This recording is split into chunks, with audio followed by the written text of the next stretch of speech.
I call Mojo Mathis.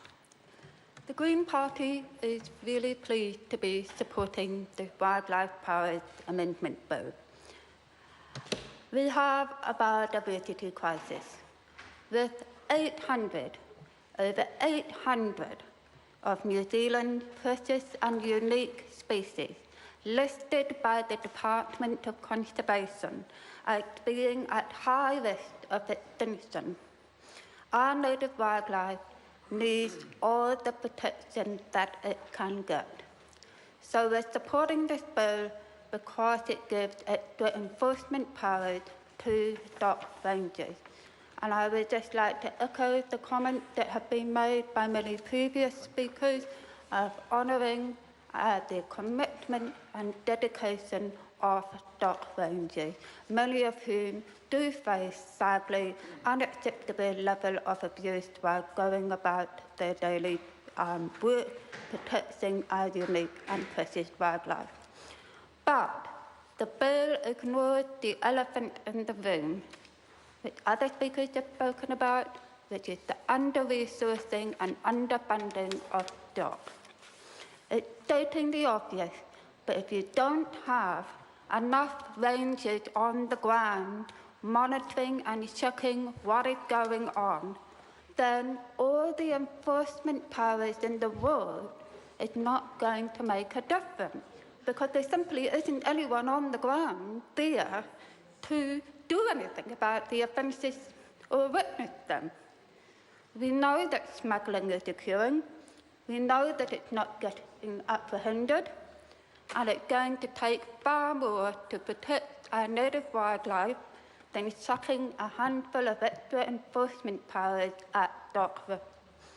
We have to increase the number of rangers on the ground as well, and that means significantly increasing funding for DOC. Let's be clear, DOC's budget is down an average of about $55 million a year since National came into power in 2008. And we are very aware of multiple cases across the country where DOC is not fulfilling its responsibility because it is so cash-strapped. We've seen massive job losses, and worst of all, DOC ranger numbers have dropped significantly. How can DOC ensure that wildlife is protected when the numbers of rangers have dropped? There have been over 40 rangers cut by over 40 rangers in the last 5 years. And what this means is that DOC is increasingly reliant on volunteers and private funding to do its core work of protecting our precious species. And this is the wrong way round. Volunteer work and private funding should be the icing on the cake to ensure that wildlife flourish, but it shouldn't be what's needed to save them from the brink of extinction. And that is what's happening. So the Green Party is completely committed to restoring and increasing DOC funding as the first step towards ensuring that our native species thrive. Because without these sufficient numbers on the ground, our wildlife is suffering.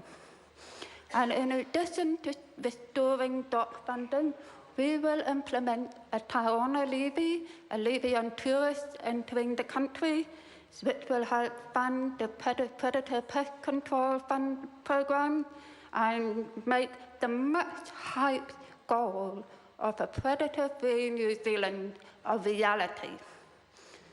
And it's also apparent that we need a much wider review of the Wildlife Act than just simply increasing extra power to rangers.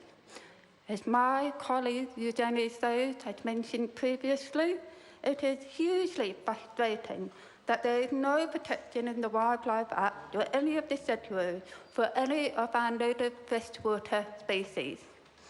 It is a serious failing when you consider how vulnerable our native fishes are, with 74% of native fish species facing extinction and 4 of the 5 main whitebait species.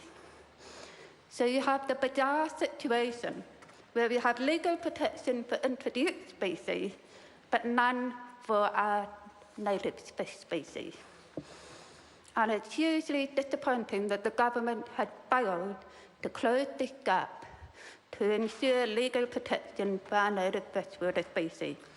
I'm sorry to interrupt the honourable member. The time has come for me to leave the chair. Members, this debate is interrupted and set down for resumption next sitting day, and the House stands adjourned until 2 p.m. today.